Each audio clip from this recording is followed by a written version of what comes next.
Essa aqui é a Vanessa Bárbara, participou do podcast Rádio Novelo. E ela contou uma história sobre algo que ela escreveu na ficção, mas que foi uma coisa que aconteceu com ela. Um homem muito poderoso, dono de uma editora de livros, era casado com ela, ele traía ela à beça e ele tinha um grupo de homens, uma lista de e-mails que esses homens se conversavam e eles menosprezavam as mulheres, eram misóginos, eram totalmente machistas, faziam um ranking, qual é a nota pro peito, pra bunda.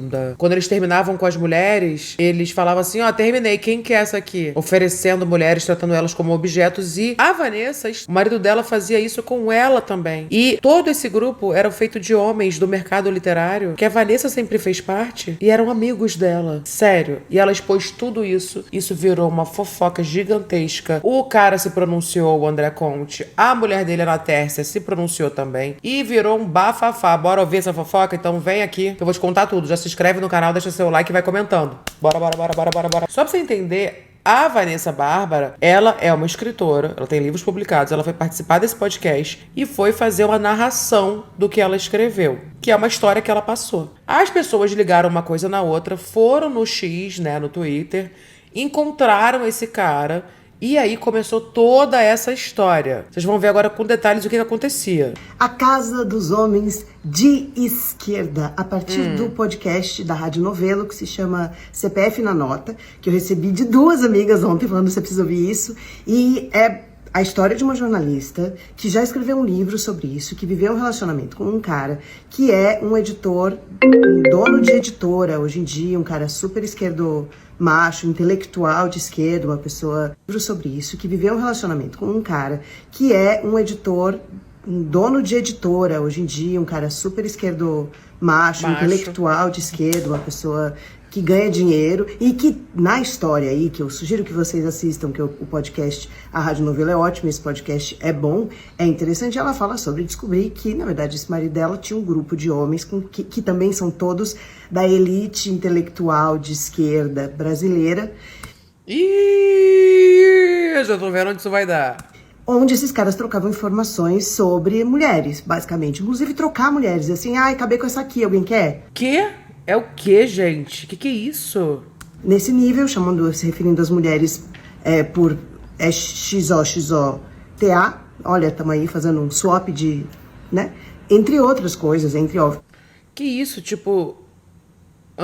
Fazendo uma troca de pepeca? Obviamente, acobertar a traição um pro outro, entre se gabar das suas conquistas fora do casamento, uns para os outros. Isso tudo acontecia num e-mail que essa mulher eventualmente viu, achou e respondeu maravilhosamente, quebrando essa ideia de que os homens de esquerda são homens virtuosos, mais virtuosos do que os homens de direita de alguma maneira. E aí...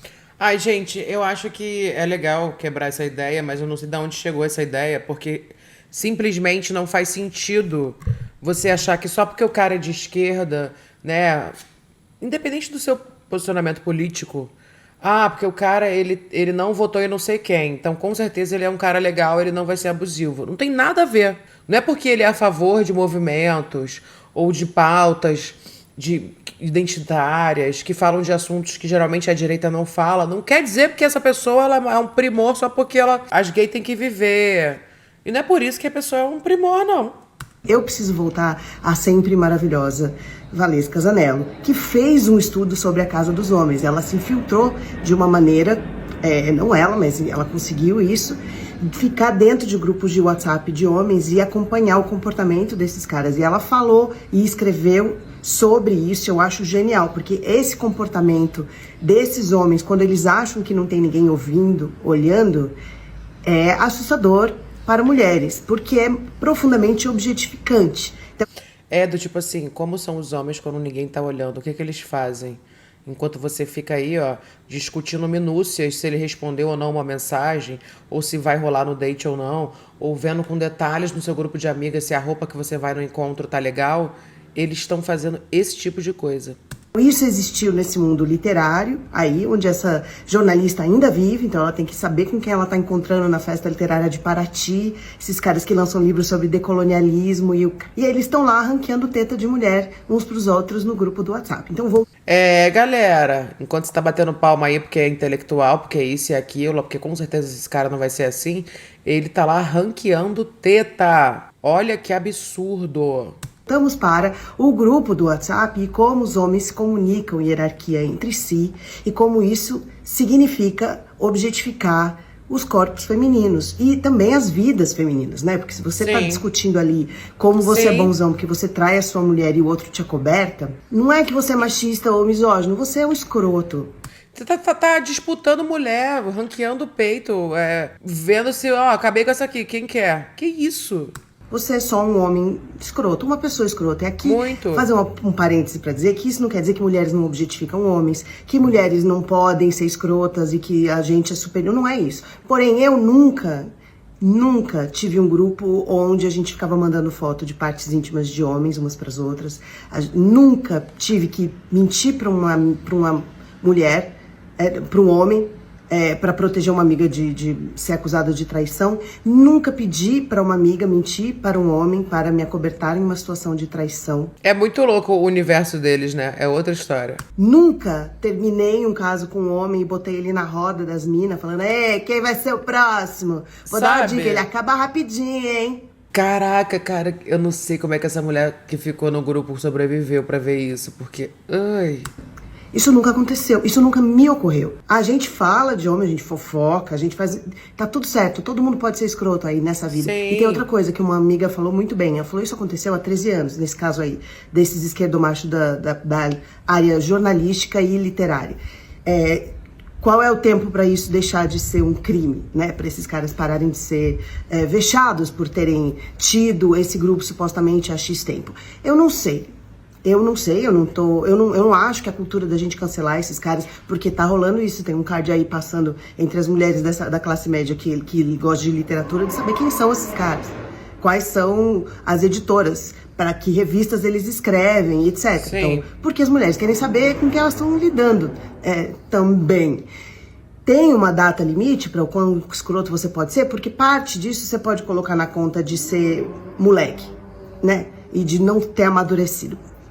Parte disso. Porém, a questão maior para mim é a Casa dos Homens da Valesca Zanella, porque muitos homens podem não ter este tipo de grupo, mas vão estar num grupo onde acontece uma objetificação casual, acontece uma glorificação de um tipo de comportamento que objetifica mulheres e passa pano para traição em todos os sentidos, né? Porque essa jornalista se sentiu traída não pelo marido apenas, ela se sentiu traída pelos amigos. Que são pessoas do convívio dela, do meio literário, que conviveram ali com ela, estavam nesse grupo. E eu sei que no meu meio, que é o meio de teatro, também tem grupos, ou tiveram grupos de WhatsApp, de atores ranqueando os corpos das atrizes, ranqueando os relacionamentos. Essa safada, essa aqui não sei o quê. Também tem. Os esquerdomachos não são superiores a ninguém. Ninguém é superior a ninguém, tá bom? Mas assim, eu acho que o único jeito disso melhorar é, de fato, os homens começarem a se perceber e a se tornarem pessoas responsáveis pelos seus atos entre si. Então são os homens, como diz a doutora, que tem que falar, você acha legal mesmo mandar esse vídeo para um homem, para outra pessoa? Você acha legal mesmo falar do formato do peito de uma colega nossa, de uma amiga nossa, de uma pessoa que você julga como sua amiga, que você encontra em público? É isso que você acha que é ser um homem ético? Pergunto pra vocês, homens. E vocês acham que eles vão mesmo trazer ética, gente? É que nem política. Tu vem cheio de boa vontade, aí quando tu chega lá, se você não fizer conforme a cartilha, tu não tem nem voz. Então tem que virar um deles. E a editora que se posiciona politicamente como de esquerda e a favor das causas minoritárias, que teve seu sócio exposto em um podcast. Eu tô horrorosa, tá tarde, eu tô cansada, eu tô com uma camiseta escrita em Comic Sans, mas como eu acho que vocês valorizam mais a fofoca do que a minha cara, eu estou aqui pra te contar. Na última quinta-feira, a Rádio Novelo Apresenta, que é um podcast que conta histórias de pessoas, enfim, tem história de tudo quanto é tipo, eles lançaram um episódio em que uma pessoa, uma mulher, que trabalha no mercado editorial, ela é jornalista, escritora, ela é colunista, enfim, conta sobre o relacionamento há 14 anos, então aconteceu ali em 2011. Ela deixa claro, desde o início, que eles se conheceram ali no mercado de trabalho. Agora eu já não lembro mais se eles trabalhavam na mesma empresa. Mas ele tinha um cargo bem mais elevado que o dela. Então a relação de poder já começava aí. Ela também fala que ele é de uma família rica e que ele não estava acostumado a mexer com nada, nem de casa, nem de questões burocráticas do dia a dia. Então ela era a pessoa que cuidava da casa como um todo, inclusive das finanças e de pagar conta, etc. O relato é bem pesado e foca bastante na traição que ela sofreu e em como ele tentou encobrir, mentindo pra ela várias vezes. E ela fala bastante de um grupo de e-mails que esse ex-marido dela tinha com outros caras que, segundo ela, também são brancos, de família rica. E, enfim, aquele tipo de conversa machista e misógina que toda mulher já teve o desprazer de ouvir algum grupo de homens falando. Então ela vai contar sobre como ela foi traída, como esse grupo de homens do mercado editorial e jornalistas, enfim, toda essa galera que trabalha nesse setor, todo mundo sabia tudo que estava acontecendo, todo mundo sabia dos pormenores do relacionamento dela e ajudavam o cara a encobrir a traição. Cara, é surreal, né? Eu lembro que a primeira vez que eu soube que tinha um grupo de homens que falavam um monte de besteira, assim, e que isso era super comum, eu fiquei assim, gente, que coisa estranha, né? Eu não sei que mundo que eu tô vivendo. Tipo, o que será que os caras falam, como eles agem quando eles estão longe da gente? Quando eles não estão entre o que deveria ser correto, ou mais educado, porque é o decoro, a forma de se comportar na frente de uma mulher, ou na frente da família, etc e tal, sabe? Eu acho isso muito louco. Ela conta sobre como ela viveu tudo isso, como ela lidou com tudo isso, como ela saiu dessa e aí no final ela conta que ela deu a volta por cima e tudo. Mas não parou por aí. E aí acredito que tenha sido ontem que o Twitter finalmente fez a ligação entre o personagem do podcast e o sócio de uma editora, que é aquela que o logo são umas boquinhas, sabe? Então, a internet finalmente descobriu quem era o cara, que assim, pelo relato dela, foi bem babaca. E aí que a coisa começou a ficar estranha. A editora divulgou uma nota no Instagram falando sobre o caso, falando que se compadecia e que não era a favor de mulher, de abusos e todas essas coisas, e meio que passou um pano, será que a gente pode falar isso? Todavia. A Todavia reconhece a gravidade dos acontecimentos narrados no podcast que envolvem um de nossos sócios. Compreendemos a indignação causada pelos diversos exemplos de machismo e misoginia contidos no episódio, ocorrido há 14 anos, e nos solidarizamos com a justa revolta que gerou em muitos e muitos ouvintes. Sentimos muito, sobretudo, pelo sofrimento causado à vítima. No momento, buscamos garantir a manutenção de um espaço de acolhimento para nossos colaboradoras e colaboradores. Nos últimos anos, o debate em torno das relações de gênero se aprofundou e situações que ano passado eram normalizadas felizmente estão deixando de ser, graças à coragem de mulheres que decidem quebrar o silêncio. Desde sua fundação em 2017, a editora tem publicado vários livros que acompanham essas transformações e conferem consistência a essa discussão. Temos consciência de que dar visibilidade às práticas machistas nos ajuda a evitar que ações como as narradas no podcast se repitam. Vocês estão vendendo pano ou só passando? E as consequências? Que nota vergonhosa. Adorei a ideia de comunicado culposo, onde não há intenção de comunicar absolutamente nada. Quando Natércia fala sobre Vanessa, sabemos mais sobre Natércia do que sobre Vanessa. Mais deprimente que essa nota, só o texto absurdamente violento da mulher do sócio, a também escritora Natércia, que não apenas normalizou as atitudes do marido, como culpabilizou e humilhou a vítima. Deprimente. Eita, vamos chegar lá, hein? Porque a questão foi essa, né? A Vanessa, ela contou toda essa história no podcast. As pessoas linkaram uma pessoa na outra, descobriram que era o André Conte aí, um dos sócios da Todavia, que é uma editora de livros. E aí a mulher do sócio se pronunciou, a gente vai chegar lá. O cara, citado no podcast, que foi desmascarado ontem no Twitter, escreveu um texto no Medium, ou Medium, eu nunca sei como é que fala, mas ele escreveu um texto bem curto falando que sim, ele tinha errado, e sim, ele tinha sido um grande babaca e mentiu, fez adultério, foi infantil, foi misógino e tudo mais, mas que isso tinha 14 anos e ele se arrependeu e que hoje ele é uma pessoa diferente. Até que ponto a pessoa pode se arrepender e mudar de verdade? Será que um erro do passado a gente vai deixar pra lá? Ou será que é um tweet que já venceu? O André, ele falou, ó, nas redes sociais, ele assumiu o erro e falou: manipulei e coagi minha ex-esposa de forma machista e misógina. Há 14 anos cometi uma série de erros dolorosos que culminaram no fim de um casamento, episódio narrado agora num podcast. Tive 15 anos para refletir sobre o que aconteceu, as mentiras, a manipulação, a pequenez. Esse adultério e a rede de mentiras que criei em torno dele terminou por afetar a vida de dezenas de pessoas. Então ele foi lá, ele assumiu o erro, falou que assumiu, falou que não ia se repetir mais, falou que aprendeu com tudo que já aconteceu. E como que você vai confiar ou não nisso? Só pode confiar na palavra da pessoa, porque não tem como saber se de fato a pessoa vai mudar, se ela não tem um outro grupo. Realmente Eu sou uma pessoa completamente diferente de 14 anos atrás. Eu tenho ideias, pensamentos e formas de agir diferentes. Então, será que a pessoa não mudou? Como saber disso? E aí, gente, a Ana Tércia, a atual esposa do cara, ela veio e fez um texto pra defender o marido. Tá? Ela falou que a Vanessa ela já tinha procurado o André, que é o marido dela, 6 meses antes, pedindo apoio pra lançar o livro dela. E aí ela falou, ó, vamos fazer 14 anos juntos. Nesses anos mudamos muito. Como vai acontecer com qualquer ser humano com a alquimia do tempo. Mas para a vítima assassina do Mandak, nada mudou. Ela tem saudade dele e só se tornou mais cínica e amoral. Ai, meu Deus, esses escritores aí que ficam escrevendo nas entrelinhas. Ela descreveu o casamento de Vanessa e André como imaturo, sem vuc-vuc, cheio de mentiras e abusos psicológicos. Então, a mulher do cara, do André, ela defendeu que um cara ter um grupo onde fala um monte de absurdo sobre mulheres é natural dos homens. Ele tinha um grupo de amigos com quem desabafava, falava mal dos outros e de assuntos variados e ria. Hoje eu tenho um grupo de mulheres e homens com quem desabafo, sou cruel, falo mal dos outros e rio. Quem nunca? Na Tércia também mencionou que vem sendo assediada por e-mails de Vanessa, que continua a enviar mensagem ao ex-marido em busca de ajuda. Em pouco mais de 6 meses, o que mudou no caráter do destinatário do último e-mail, datado do dia 17 de junho de 2024, e o monstro que ela pinta no podcast. Eu me pergunto de novo, por que 6 meses depois desse doce pedido de favor, e foram muitos, e elogios à pessoa do meu marido viraram um ataque cretino via podcast com direito a uma trilha sonora pândega e de uma rajada de metralhadora da moralidade. Nossa. Beleza, a mulher reconstruiu a vida, ela publicou um livro contando sobre esse fato. Foi publicado, foi premiado, e ela conta que ela viajou pra China, que ela escreve para um jornal internacional, enfim. Esse cara, que é bem poderoso no mercado editorial brasileiro, tinha um grupo de homens que falavam um monte de bosta, e entre essas pessoas tem autores, jornalistas, famosos, etc. Uma dessas pessoas que participava dessa lista de e-mails, e inclusive tweetou respondendo um tweet sobre o assunto, de que a lista não tinha esse intuito misógino, etc., que era um grupo que falava de assuntos variados, foi o Daniel Galera, que publicou aquele livro Barba Cheia de Sangue, Barba Ensopada de Sangue, uma coisa assim. Foi um livro que fez bastante sucesso na época que eu tava fazendo vestibular, mais ou menos em 2012. Pouco depois dessa treta toda ter acontecido. Enfim, esse cara traía a mulher, relacionamento, etc. Os amigos sabiam de tudo, ele chifrava ela, e aí os amigos acobertavam, ficavam tentando criar historinha, e ela diz que o cara ficava contando vantagem sobre todas as vezes que ele tinha mentido pra ela e ela tinha acreditado. Ela troca os nomes das pessoas envolvidas na história, e ela chama a amante de Olga. Guarda essa informação.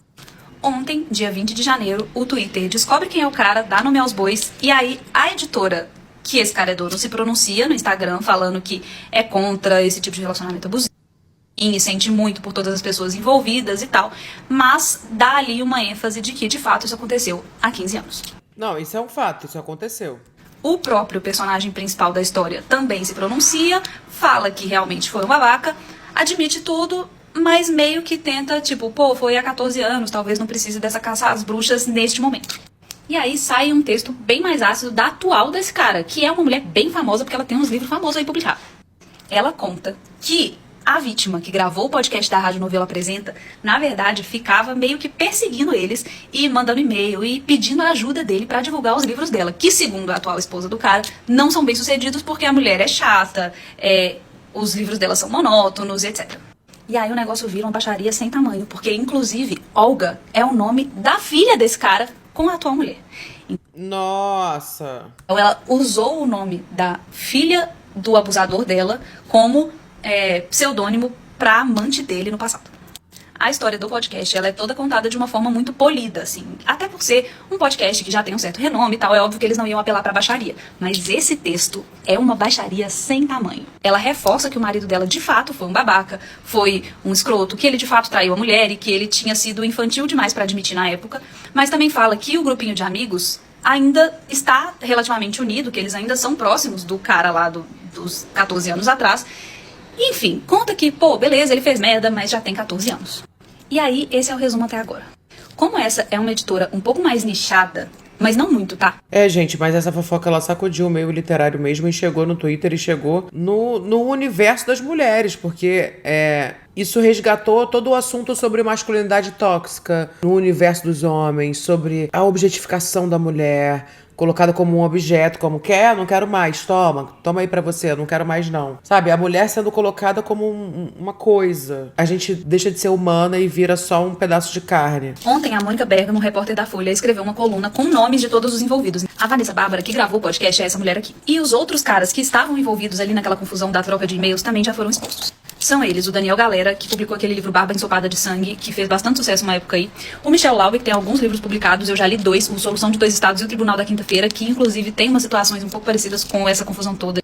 Esse Joca Reiner Sterron, que é ex-colunista da Folha. Paulo Scott, Daniel Polizari, que também foi colunista da Folha. O Emílio Fraia e o Antônio Chechenesky, que é o escritor daquele Uma Tristeza Infinita, acho que é assim que chama.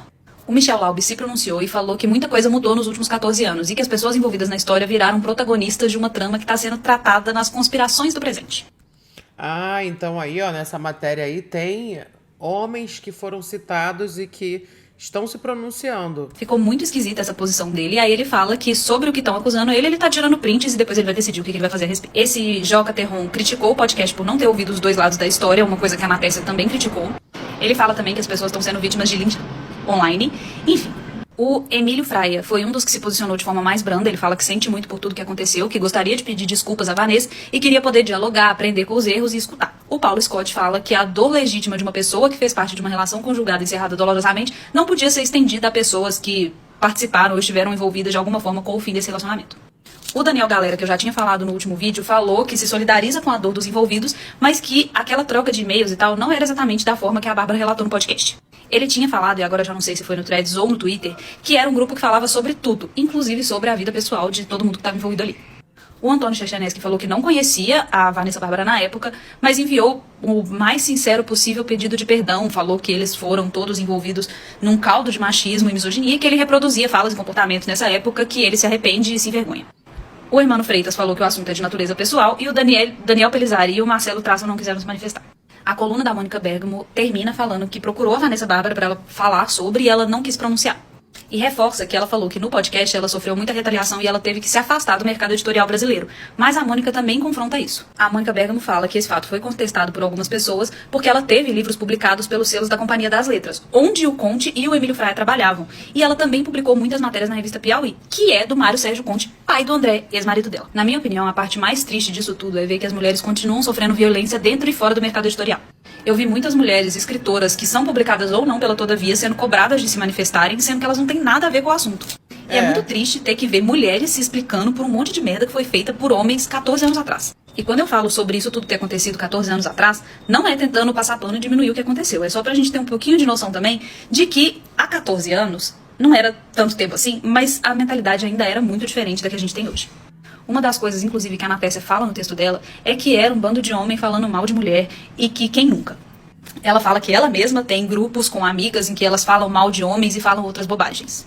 Pessoalmente, eu não acho que essa simetria possa fazer muito sentido, mas foi o que ela argumentou. É, porque na verdade o que você precisa é, beleza, entender a época, entender o que já foi, entender que não tinha tanta letramento sobre as coisas, que a gente não sabia tanto, que as pessoas eram mais jovens. Mas se essa história veio à tona agora e o pessoal procurou, sabe? Tipo, até que ponto também as mulheres vão ser culpadas? Aí você vai chegar na mulher que publica pela editora e vai fazer ela se posicionar por causa do erro de um homem, enquanto a própria editora não faz nada sobre isso. E um erro de um homem do passado, sim, gente, querendo ou não é isso. Ah, mas se ele matou alguém no passado, não deixou de matar. Ok, mas aí pagou por isso já? A gente sabe se ele pagou? A gente sabe como é que foi? Acho que a gente tem que ter um mínimo de equilíbrio quando a gente vai pensar em falar sobre essa história também, porque realmente 14 anos atrás já fiz muitas coisas que eu não faria de novo. Só que nem todas essas coisas estão expostas num podcast com uma história e tudo mais, e que as pessoas vão criando uma coisa ainda maior na cabeça delas. Então não dá pra saber. Não dá pra saber. Você se julgaria? Você se colocaria à disposição pra ser julgada pelo que você fez no passado? E ficar de boa com isso? Será? Só que eu não tô passando pano pro homem. Só tô querendo entender, do tipo assim, pô, poderia ser uma história que não chegasse até ele, o pessoal achou. Agora, você vai culpar a Vanessa de falar da história? Dela ter criado isso? Beleza, né? A amante tem o nome da filha do casal e tal, mas na ficção você pode fazer tudo. Então também não vai chegar a culpa agora na Vanessa, que é a vítima da história, sabe? O que mais me chama a atenção nesse episódio da Rádio Novelo, o CPF na nota, é que todo homem participou ou sabe da existência de algum grupo na vibe daquela lá descrita no episódio. E a coisa se mantém. E por que que se mantém? Porque Aí, ó. mesmo em meios assim, que ser um homem desconstruidão e falar assim, eu sou homem feminista e tal, soa muito bem. No particular, na hora de apontar que o brother tá sendo machista, que o brother tá sendo abusivo, ninguém faz. E aí rola muita conivência, e no caso ali do episódio, né, ficou falado, né, rola até um certo incentivo. É muito doido que as coisas sejam assim, mas infelizmente a realidade é essa. A realidade é essa aí, ó. Um cara falando que é isso, é super comum, super normal. Isso acontece até hoje. Minha querida, a Vanessa teve muita coragem de contar essa história, ainda mais que é uma história do passado e que mexe com a elite, mexe com pessoas muito ricas, com pessoas muito poderosas. E você, já viveu alguma coisa assim parecida? Já viveu alguma história desse nível? O cara traía ela, fazia um monte de coisa com ela e tipo, mano, você vangloriava disso, sabe? Você diminuía ela, tratava ela dessa maneira. Isso precisa ser no mínimo conversado e no mínimo exposto mesmo pra que as pessoas conversem. Eu não acho que é errado ela expor. Ainda mais que foi em ficção e as pessoas que descobriram. Só que também não acho que dá pra pessoa ser 100% julgada por uma coisa que fez há 15 anos atrás. Não sei. Eu não tenho uma opinião totalmente formada sobre isso. O que você acha disso? Quero saber a sua opinião. Será que depende do nível do que foi feito? Nesse nível, o que você acha desse cara? Você acredita que ele mudou? O que você acha? Fala aí. Se você chegou até aqui no final do vídeo, comente montanha, que eu vou saber que você chegou até o final do vídeo, tá bom? Deixa seu like, se inscreve. Beijo, até o próximo vídeo.